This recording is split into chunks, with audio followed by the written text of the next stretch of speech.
rezeki, jodoh, takdir, terus sama kematian itu adalah rahasia Allah. Kita nggak pernah tahu nih rahasia Allah itu seperti apa, ya kan? Nah, makanya itu sesuatu hal yang tidak pernah kita ketahui, jangan jadikan alasan. Ya.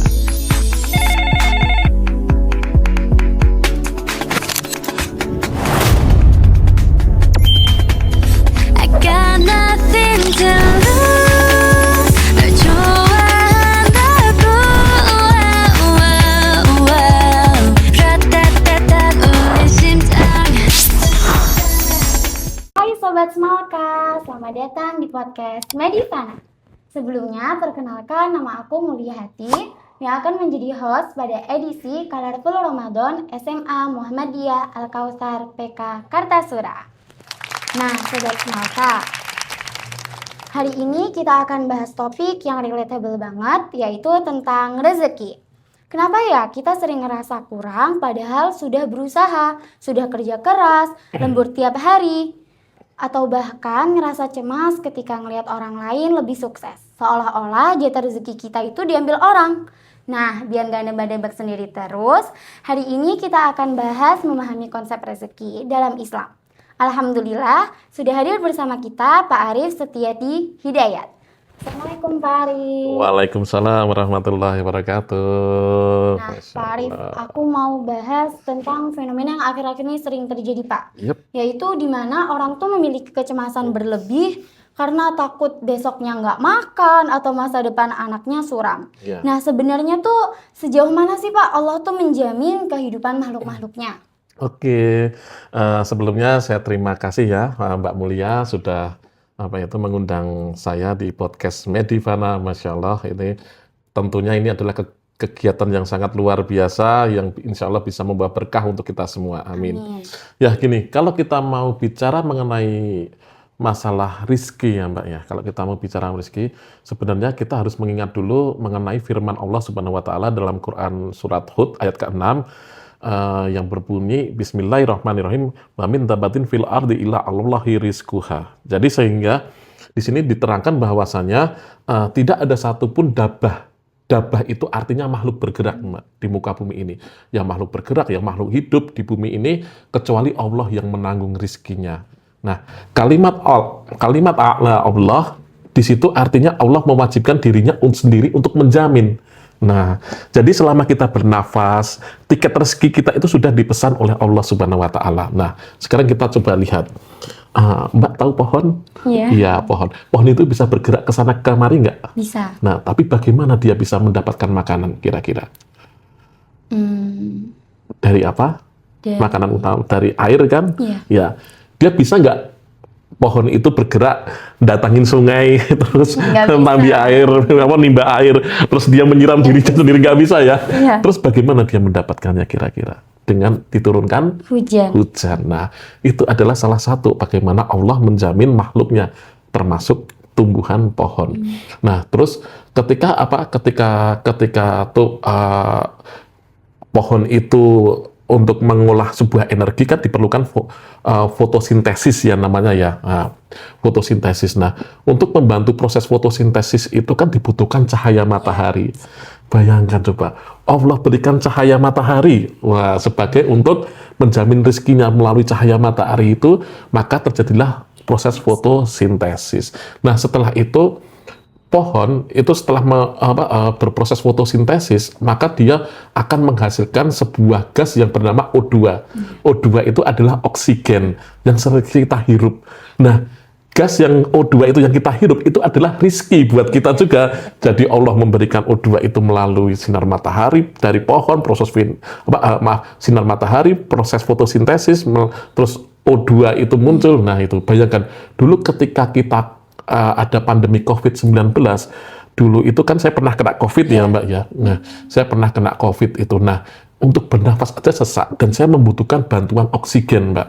Bayangkan oksigen yang agak kecil itu saya sekali isi itu 60.000 dan itu hanya bisa digunakan dalam waktu 15 menit. 15 menit oksigen itu 60.000. Bayangkan kita ini berapa jam? Iya, betul, Iya. betul. Nah itu Allah juga sudah menjamin rezeki kita dengan oksigen itu. Nah gitu. Terus satu. Nah contoh lainnya lagi Mbak, bagaimana Allah menjamin rezekinya. Kalau waktu kecil pernah dengar lagu cicak-cicak di dinding? Iya. Iya, cicak-cicak di dinding. Terus diam-diam. Diam-diam merayap. Iya, terus itu Datang seekor nyamuk hap lalu ditangkap. Iya, cicak itu merambat-rambat di dinding Iya. gitu. Padahal kalau nyamuk itu kalau tahu itu ada cicak, aku pergi aja pergi menjauh gitu. Kan bisa kan gitu. Iya, betul. Tapi kenapa dia malah mendekat? Iya. Dan ketika dia mendekat itu menjadi rezekinya si cicak nyamuknya sehingga ditangkap. Nah, itulah konsep bagaimana Allah menjamin rezeki kita seperti dalam Quran surat Hud ayat ke-6 tadi. Nah, gitu, Mbak. Berarti artinya Iya. rezeki itu bukan hal yang baru ditentukan saat kita kerja, maksudnya lingkup rezeki itu nggak sesempit itu ya Pak? Iya, betul. Jadi sudah katanya tuh bahkan rezeki kita tuh udah dicatat semenjak kita tuh dalam Iya, kandungan. betul, ya, betul. Jadi gini, ada hadis Ibnu Mas'ud itu yang mengatakan seperti ini, bahwasanya ketika dalam janin, itu ketika berumur 120 hari, itu Allah akan meniupkan ruh. Nah, setelah ditiupkan ruh, maka dicatatlah empat hal. Yang pertama itu adalah mengenai rizkinya, yang kedua itu adalah jodohnya, terus yang ketiga itu adalah bagaimana dia nanti meninggalnya, yang selanjutnya itu bagaimana takdirnya selama di dunia itu seperti apa gitu. Jadi kayak Mbak Mulia nggak usah khawatir mengenai jodoh kan gitu, rizki jodoh, karena itu semua sudah rahasia kan gitu. Iya, betul. Maaf, semua sudah dicatat ya, Iya. itu semua sudah dicatat. Makanya itu kalau sudah empat hal ini sudah dicatat, ya udah gitu kita maksudnya ya kita tawakal gitu ya dan berikhtiar seperti itu. Berarti kalau gitu sebenarnya mengenai hal ini tuh ada hubungannya nggak sih Pak sama pola pikir orang tua zaman dulu yang bilang kalau banyak anak banyak rezeki? Iya, yes Ya. itu. Ya, itu betul sekali loh, itu betul sekali gitu, betul sekali. Nah, ini ada kisah dari Ibrahim bin Adham ketika ada seorang ayah mengeluh, aduh anakku banyak gitu kan. Terus beliau anakku banyak. Ada yang mengeluh seperti itu kepada Ibrahim bin Adham. Terus beliau itu berkata pada orang tersebut, anakmu yang rezekinya tidak ditanggung oleh Allah, silahkan kirim ke sini gitu. Akhirnya dia terdiam gitu. Nah, ini seperti saya ya dulu ya. Kita sharing pengalaman aja. Saya sebelum menikah itu saya bekerja sudah menghasilkan uang dan alhamdulillah cukup Mbak. Setelah itu saya menikah gitu. Saya menikah berarti saya harus punya tanggungan siapa? Istri. Nah, dan alhamdulillah kebutuhan saya dan kebutuhan istri saya cukup gitu. Nah, setelah saya menikah beberapa tahun saya mempunyai anak gitu.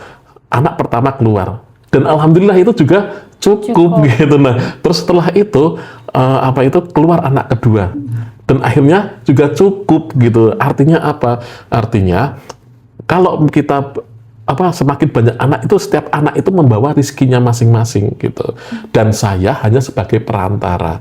Jadi bukan saya yang memberi rezeki kepada anak, saya hanya perantara dari Allah Subhanahu wa taala. Nah, itu karena karena mereka itu membawa rizkinya masing-masing dan melalui saya mereka itu mendapat rizkinya Allah Subhanahu wa taala. Ya, jadi konsepnya seperti itu.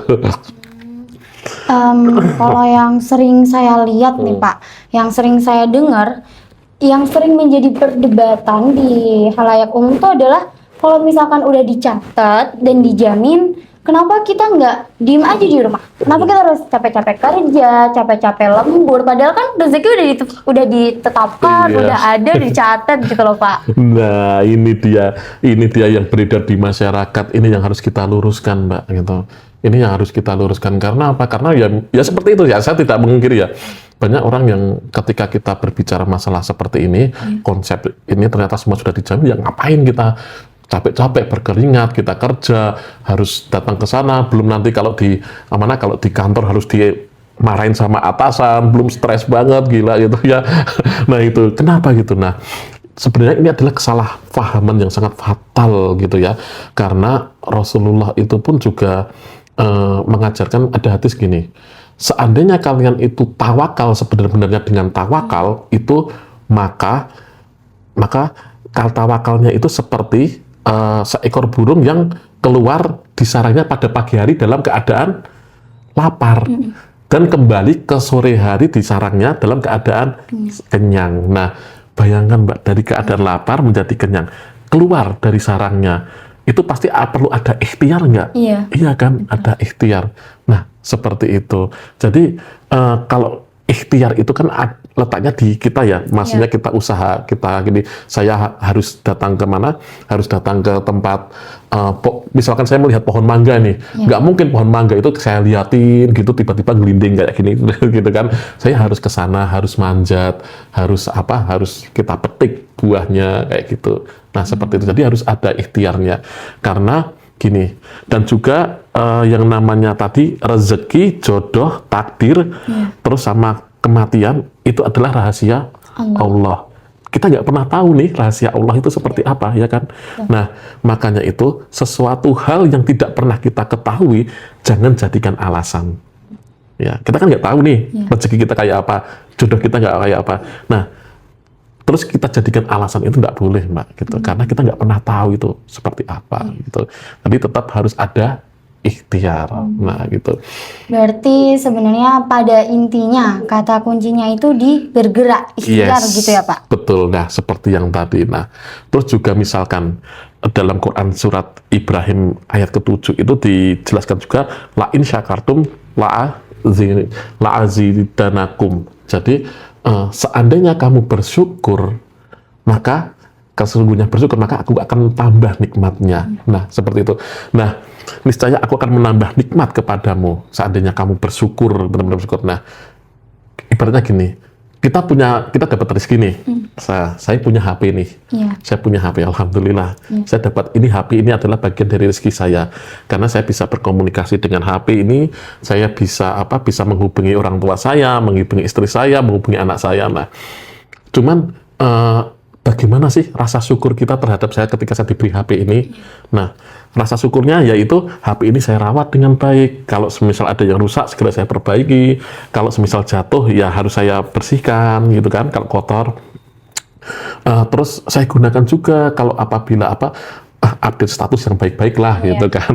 Masa saya update status joget-joget TikTok, nah itu. Nah, saya pakai update status yang baik-baik gitu, menebar kebaikan gitu. Nah, ketika Allah mengetahui HP ini bisa dirawat dengan baik, dengan rasa syukur saya rawat dengan baik dan digunakan bisa bermanfaat juga, ketika digunakan bisa bermanfaat untuk orang lain, ketika saya update status isinya kajian atau apa. Nah, kira-kira kalau Allah itu pasti melihat saya bersyukur, pasti ditambah kan nikmatnya. Lah, mungkin ini Redmi, ya siapa tahu besok tiba-tiba ada iPhone 12 Pro Max atau 17 Pro Max ya sekarang ya. Nah, itu jangan 17 Pro Max ya. Nah, siapa tahu gitu. Nah, itu kan karena saya bersyukur gitu lah. Tapi kalau kita cuman ya wis lah gitu ya, cuman buat biasa-biasa aja, ya buat sekedarnya aja, ya ini ya. Nah, seperti ya nanti letak syukurnya di mana? Sama halnya ketika saya punya motor, ya saya bersihkan. Ketika kehujanan saya cuci, saya rawat dengan baik. Waktunya servis, rawat itu adalah wujud bagian syukur saya. Maka insya Allah mungkin dengan Allah tahu nih ketika saya diamanai sebuah motor, saya bisa merawat dengan baik, saya bisa bersyukur gitu. Motor itu juga digunakan untuk hal-hal yang baik. Nah, mungkin bisa diganti dengan roda 4 gitu, pakai mobil gitu. Nah, seperti itu. Sama halnya teman-teman juga misalkan rasa syukur. Teman-teman mungkin dapat sekolah yang baik di SMA Muhammadiyah Al Kausar gitu. Terus juga di sini juga dapat fasilitas AC, Smart TV, gurunya insya Allah baik-baik semua gitu kan. Nah, maka rasa syukur teman-teman adalah salah satunya adalah mengikuti pelajaran dengan baik, memaksimalkan kegiatan di sini. Insya Allah besok ketika teman-teman berdoa, saya ingin PTN, UGM, S1 kedokteran. Nah, insya Allah nanti Allah mempermudah jalannya gitu. Nah, itu adalah mengenai ikhtiar. Oke, nah sekarang kita bahas mengenai tawakal ya. Ada kisah yang menarik ini ya mengenai tawakal. Nah, ada di sebuah kerajaan itu kan ada menteri ya. Nah, menterinya itu selalu bilang gini, kalau ditanya sama orang-orang itu, pokoknya segala sesuatu kejadian itu adalah pilihan Allah, dan pilihan Allah itu adalah yang terbaik gitu. Nah, Terus kejadian nih suatu saat si siapa itu jempolnya sang raja terputus, jempol tangannya kan terputus kan. Nah terus habis itu sang raja mengeluh banyak panjang lebar kepada sang menteri. Jawabannya sang menteri juga tetap sama. Pilihan Allah adalah yang terbaik gitu. Oke. Mau sang raja kesel nih gitu. Waduh gimana ini jempol tangan saya putus dibilang yang terbaik gitu. Nggak mau saya gitu. Nah, gitu kan. Nah, setelah itu maka jebloskan menteri ini ke penjara gitu. Nah, akhirnya si menteri itu dijebloskan ke penjara. Sampai di penjara pun ketika dia ditanya dengan narapidana yang lain, pilihan Allah adalah yang terbaik gitu. Nah, setelah sang menteri masuk ke penjara, maka sang raja akhirnya beberapa bulan selanjutnya kan terus berburu bersama dikawal sama menteri-menterinya. Nah, ketika dia berburu tidak sengaja dia masuk ke kawasan orang-orang yang kanibal, Mbak, ya gitu. Yang dia itu mereka itu menyembah berhala. Maka ditangkaplah sang menteri itu, pengawal-pengawalnya itu, pengawal menteri yang mengawal raja dan rajanya oleh suku tersebut. Nah, akhirnya mereka dipersembahkan kepada berhala. Itu mereka dibunuh menterinya itu satu-satu, kecuali satu. Tahu siapa? Siapa, Pak? Rajanya ya itu. Lah, kenapa rajanya kok rajanya kok selamat gitu? Apa, Pak? Karena jempolnya itu hilang gitu. Jadi mereka nggak terima yang cacat. Iya betul. Oh gitu. Mereka nggak terima yang cacat gitu kan. Mereka nggak terima yang cacat. Wah ini cacat, ini kurang nggak punya jempol gitu. Maka terus setelah itu maka si raja selamat pulang, dan ternyata setelah berpikir, wah bener ya kata menteriku dulu, ternyata begitu saya jempolnya hilang, karena jempol saya yang hilang ini berarti saya selamat dari kaum kanibal itu gitu. Terus akhirnya si raja itu memanggil sang menteri yang di penjara dan dibebaskan menterinya tersebut. Nah, tapi sang raja itu masih bertanya-tanya. Tapi ya saya memang ketika jempol itu hilang, saya memang ada kebaikannya. Saya jadi selamat dari kaum kanibal gitu. Ternyata Allah lebih mengetahui. Nah, tapi kalau kamu wahai menteri, kenapa kamu masih bilang kalau pilihan Allah yang terbaik, padahal kamu saya fitnah, saya jelek-jelekan dan masuk penjara gitu. Terus jawaban sang menteri. Apa, Pak? Kalau saya kemarin tidak dijebloskan ke penjara, maka saya ikut dengan rombongan menteri. Iya, ikut rombongan. Maka ketika saya ikut rombongan, maka saya akan dibunuh oleh para kaum kanibal gitu. Makanya memang ini adalah pilihan terbaik. Jadi makanya dari itu kita tawakal ya. Segala sesuatu yang terjadi ini ya itu adalah pilihan Allah gitu ya. Insya Allah itu adalah yang terbaik buat kita. Kadang kita itu kita tidak tahu ya, ternyata yang kita benci itu ternyata baik, dan yang belum tentu yang kita rasa baik itu baik untuk kita. Nah, sebenarnya Allah itu maha mengetahui ya, seperti itu mengenai tawakal. Berarti sebenarnya antara tawakal, ikhtiar, dan bersyukur itu berkesinambungan. Iya, yes, gitu. Saya pernah dengar nih Pak, ada kalimat yang dia tuh cukup menggetarkan. Iya. Setiap jiwa nggak akan meninggal sampai jatah rezekinya habis. Iya, iya. Itu tuh kayak menenangkan saya kalau misalkan rezeki saya masih banyak nih, saya belum meninggal, tapi juga nakutin kayak, loh ini rezekiku udah berhenti, berarti aku udah mau meninggal apa gimana? Ya gitu ya, betul. Jadi betul Pak. Selama manusia itu masih hidup di dunia, itu pasti rezeki itu pasti datang, Mbak, gitu. Nah, cukup menarik ini, ada kisah juga Syekh Sahih Al-Maghmasi itu. Nah, itu pernah bercerita ya gini. Ketika itu ada seorang tua itu mau mengambil air di sumur. Nah, dia ketika menimba tiba-tiba terpleset, dia jatuh ke dalam sumur. Ketika dia jatuh ke dalam sumur, dia meronta-ronta minta tolong gitu. Tolong selamatkan saya. Ada orang yang mendengar. Terus ayo kita selamatkan orang tua itu. Terus diselamatkan sama orang-orang tersebut.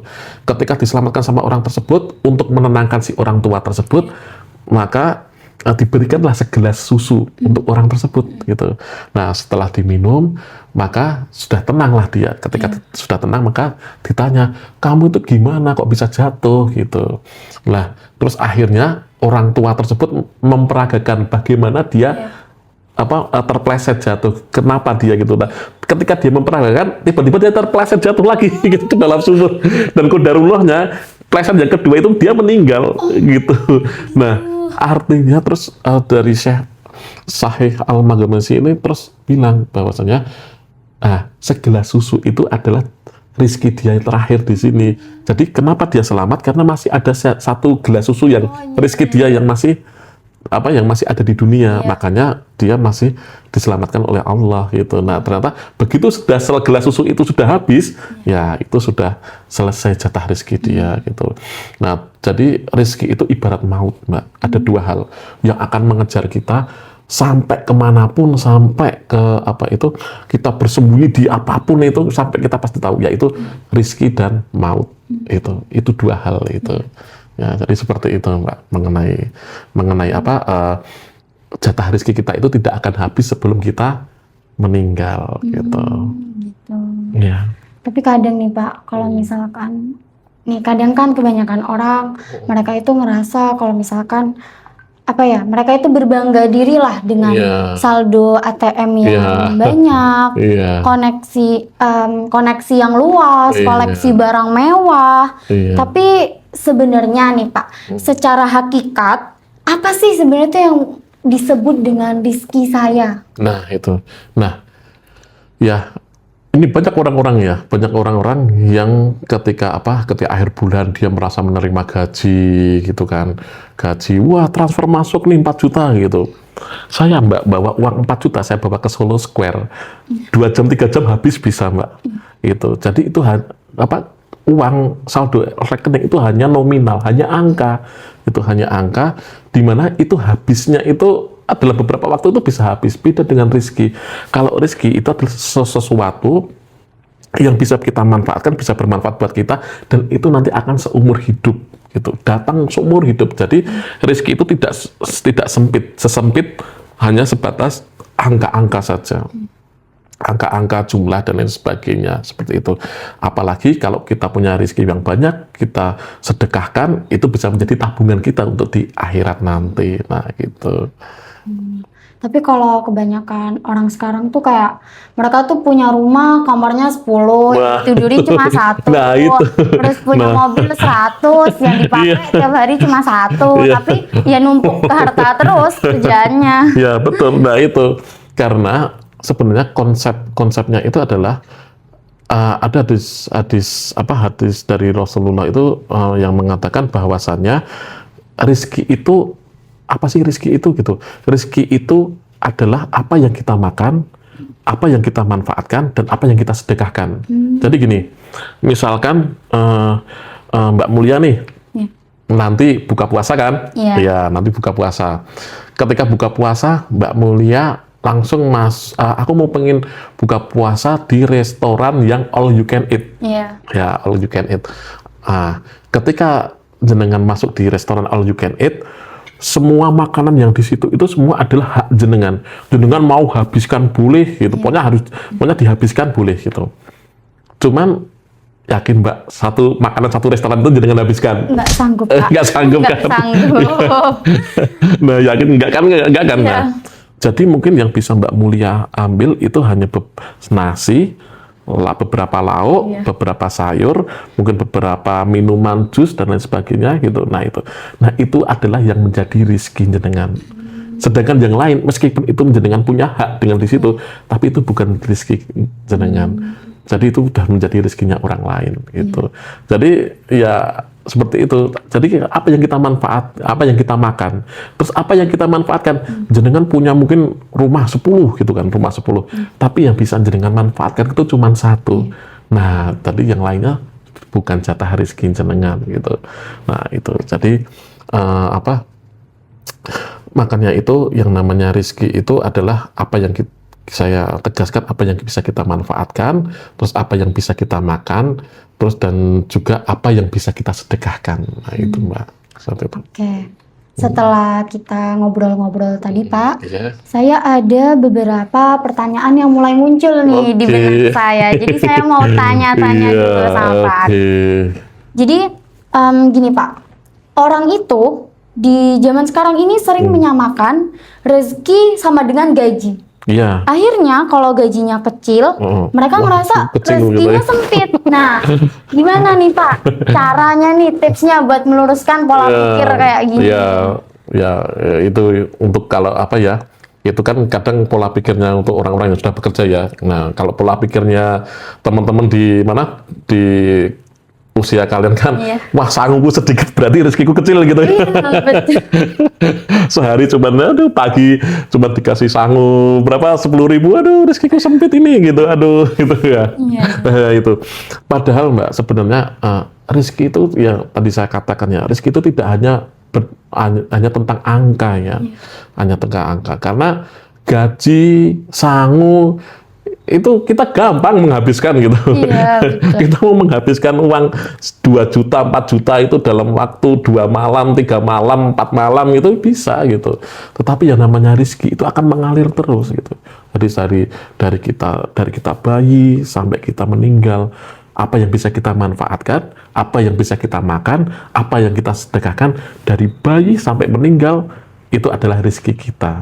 Nah itu. Jadi nggak hanya sebatas mengenai angka-angka di saldo ATM, angka-angka di slip gaji, terus angka-angka sangu-sangu kalian, nggak sebatas itu. Jadi itu adalah yang bisa kita manfaatkan yang tadi seperti itu. Berarti orang-orang tuh udah harus mulai membuka pikiran bahwa rezeki itu nggak hanya tertera di gaji, gitu ya Pak? Yes, ya. Tidak hanya tertera di slip gaji ya, gitu. Ada lagi nih Pak yang kalau ini tuh saya bener-bener udah bingung banget, udah bener-bener kayak kok bisa gitu. Saya sering lihat orang tuh ibadahnya kurang, maksiat jalan terus, tapi herannya hartanya tuh makin melimpah nambah terus, tapi kayak ibadah tuh kayak bahkan kelihatan aja enggak deh ibadah atau enggak gitu loh. Kok bisa gitu Pak? Ya, banyak beberapa kita jumpai maling tapi kaya, apalagi koruptor ya kan, koruptor uangnya triliunan gitu, terus kita jumpa itu kenapa selasa dunia itu nggak adil gitu ya. Betul Pak, itu sering banget diperdebatkan di luar sana. Itu pernah mengenal istilah istidroj? Apa itu Pak? Nah jadi gini, terkadang Allah itu menguji hambanya itu tidak hanya dengan kesengsaraan, tapi Allah menguji itu dengan kenikmatan gitu. Nah coba ini, ada orang saya uji dengan kenikmatan, dengan apa? Dengan rizki yang banyak. Nah ketika saya uji, ketika Allah uji dengan kenikmatan, itu kira-kira bisa lolos enggak? Nah ternyata ketika diberi kenikmatan yang banyak, dia lupa dengan Allah. Ketika dia diberi kenikmatan, maka dia lupa dengan sujudnya, dia lupa dengan sholatnya, dia lupa dengan doa-doanya, merasa bahwasanya semua yang dia dapatkan itu adalah dari usaha dia sendiri gitu. Nah, ya itu adalah istidroj, itu adalah salah satu bagaimana Allah menguji hambanya gitu. Dan ya yang jelas itu nanti adalah perhitungannya di dunia akhirat ya. Dunia ini hanya sebatas berapa tahun aja kita hidup di dunia, tapi di akhirat kekal. Mau pengen mana? Rezeki yang banyak tapi kekal, atau rezeki yang banyak banget tapi cuma sebentar aja? Rezeki yang banyak tapi kekal. Nah seperti itu. Apabila kita dalam berikhtiar mendapatkan rezeki itu, maka kita gunakan dengan cara-cara yang baik, Mbak. Misalkan gini, pintu rezeki itu adalah iman kita. Nah rezeki itu ada di dalam. Lebih baik bagaimana? Kita buka dengan baik-baik atau kita dobrak sampai rusak pintunya? Buka dengan baik-baik. Buka dengan baik-baik. Toh hasilnya di dalam sama kan? Di dalam itu isinya juga sama kan? Kenapa nggak kita buka baik-baik gitu? Kalau kita dobrak maka rusak pintunya, maka rusak iman kita gitu. Nah seperti itu. Maka alangkah baiknya itu kalau jangan sampai kita itu mendapatkan rezeki itu ya seperti kayak koruptor, jambret, maling dan lain sebagainya ya. Ya seperti itu. Oke. Tadi kan Pak Arif tuh sempat bilang bahwa jatah rezeki itu sudah dicatat semenjak kita itu masih janin. Nah, kalau misalkan kita bersedekah, apakah itu bisa menambah angka jatah rezeki yang sudah tertulis itu, Pak? Ada dua hal yang itu sebenarnya hakikatnya itu hampir sama, tapi itu sangat berbeda jauh. Gitu. Yaitu adalah sedekah dan riba, Mbak. Sedekah itu ibaratnya gini, sedekah itu kan ibaratnya kita mengurangi harta kan, kita mengurangi harta kita untuk kita kita berikan kepada orang lain. Tapi padahal itu hakikatnya adalah menambah, karena setiap barang siapa yang bersedekah itu maka akan ditambah rezekinya. Berbeda dengan riba. Riba itu ibaratnya kita memberi hutang kepada orang bermaksud apa? Agar uang kita itu bertambah, iya kan? Padahal pada hakikatnya dia baru mengurangi rezekinya, karena apa? Allah itu memerangi riba. Gitu. Allah dan para rasulnya itu memerangi riba, maka itu dua hal yang berbeda. Makanya dari itu apabila jenengan bilang mengenai rizki itu, kalau apabila kita bersedekah bisa bertambah, ya insya Allah iya gitu. Karena apa? Seperti yang tadi saya sampaikan, bahwa rizki kita bisa bermanfaat untuk orang lain. Nah gitu, itu adalah salah satu syukur kita. Sedekah kan adalah salah satu syukur kita kan gitu. Kita bersyukur dapat rezeki yang banyak gitu kan. Tiba-tiba kita melihat ada orang yang nggak bisa mungkin ada orang yang kurang kurang beruntung seperti kita gitu, rezekinya tidak sebanyak kita, ya kita sedekahkan. Nah insya Allah Allah melihat itu sebagai sebagai suatu perbuatan baik sehingga bisa menambah rezeki kita. Nah gitu. Terakhir nih Pak, Ya, oke. Yes. sebenarnya apa sih Pak bedanya hasil akhir antara orang yang menjemput rizki dengan cara yang benar, cara yang halal maksudnya, dibandingkan yang mereka itu nekat melakukan segala cara meskipun dengan cara yang haram, padahal kan pada intinya tuh jatah rizkinya tetap sama. Iya, nah itu oke. Itu hampir sama yang tadi saya jelaskan. Ketika di dalam itu ada sebuah ruangan yang berisi rezeki kita, ada pintu yang ada pintu di situ, mau kita dobrak atau kita masuk dengan baik-baik. Nah seperti itu. Di samping itu makanya kita ketika kita berikhtiar untuk mendapatkan atau berikhtiar untuk menjemput rezeki kita, maka lakukan dengan cara yang baik. Itu sangat penting itu ya. Dulu saya pernah, sebelum jadi guru kan saya pernah berdagang, Mbak. Saya pernah berdagang. Nah, saya membuat sebuah badan usaha di bidang alat kesehatan dan alhamdulillah saat ini jalan. Nah, ketika sebelum saya membuat badan usaha, hal pertama yang saya lakukan itu adalah belajar mengenai muamalah, fikih jual beli muamalahnya. Agar apa? Agar ketika saya menjemput rezeki saya dengan perdagangan itu, saya bisa lebih barokah, lebih baik lagi, nah seperti itu. Makanya saya selalu menerapkan prinsip itu ketika saya mencari rezeki itu adalah yang pertama itu adalah ibadah. Jadi saya menjemput rezeki itu saya niatkan dengan ibadah gitu kan. Ibadahnya salah satunya adalah untuk menafkahi anak saya, menafkahi istri saya gitu kan. Yang kedua adalah setelah ibadah itu adalah muamalah. Muamalah bagaimana ketika saya berhubungan dengan orang lain dalam menjemput rezeki itu, berhubungan dengan orang lain. Muamalah itu paling penting, Mbak. Setelah muamalah maka amanah gitu. Allah dalam Quran surat Al-Maidah yang ayat kedua itu, maka penuhilah janji-janji itu. Menunjukkan kita itu ketika bermuamalah dengan orang lain itu harus amanah gitu. Nah setelah amanah nanti barokah, maka rezeki kita bisa membawa berkah. Setelah barokah maka jannah. Jadi prinsip di dalam perusahaan saya itu yang pertama itu adalah tadi ibadah, muamalah, amanah, barokah, jannah gitu. Nah itu adalah prinsip yang saya gunakan gitu. Makanya itu banyak banget, Mbak, kita itu dalam bekerja menjemput rezeki itu banyak banget aturan-aturannya. Ya kita harus menggunakan cara yang baik dengan aturan yang baik gitu. Itu banyak banget kalau kita belajar fikih mengenai jual beli, bagaimana fikih kita menjadi karyawan gitu. Itu banyak banget itu. Pernah saya dulu gini. Saya kan dulu pernah bekerja di perusahaan farmasi ya, Mbak. Waktu itu setelah farmasi alat kesehatan. Waktu saya bekerja di perusahaan alat kesehatan pas hari Sabtu, kebetulan saya nggak di lapangan, saya di kantor. Di kantor nggak ada kerjaan nih, nggak ada kerjaan. Nah, karena nggak ada kerjaan, karena gabut, saya pakai untuk sholat duha, Mbak. Nah, setelah sholat duha, ketika saya sholat duha, nah atasan saya itu nungguin saya ternyata, selesai sholat duha. Pada saat itu saya mendengar sih, ketika saya sholat itu saya mendengar, Pak Arif mana, Pak Arif gitu, Pak Arif mana, ini ada sesuatu yang harus ditandatangani segera, karena mau saya kirim ke kantor pusat gitu kan. Oh Pak Arif baru sholat, akhirnya nungguin saya sholat itu. Nah, terus sholat duha. Terus habis itu saya selesai sholat, terus Pak Arif, gitu langsung dipanggil saya. Padahal itu pas saya mau melanjutkan sholat lagi kan, dipanggil gitu loh. Dipanggil, ini harus tanda tangan, ini harus kayak gini kan. Udah. Habis itu saya kerjakan kan. Iya. Ketika itu saya mengerjakan sambil ngedumel, Mbak. Iya. Ngedumel. Karena kan mungkin perusahaan non muslim ya. Iya. Perusahaan non muslim ya di sana sangat ketat banget gitu. Iya. Saya ngedumel, orang lagi ibadah kayak gini, aduh gitu. Kenapa ditungguin kayak gitu kan? Tahu nggak, saya ngedumel itu salah atau benar, Mbak? Aduh. Iya.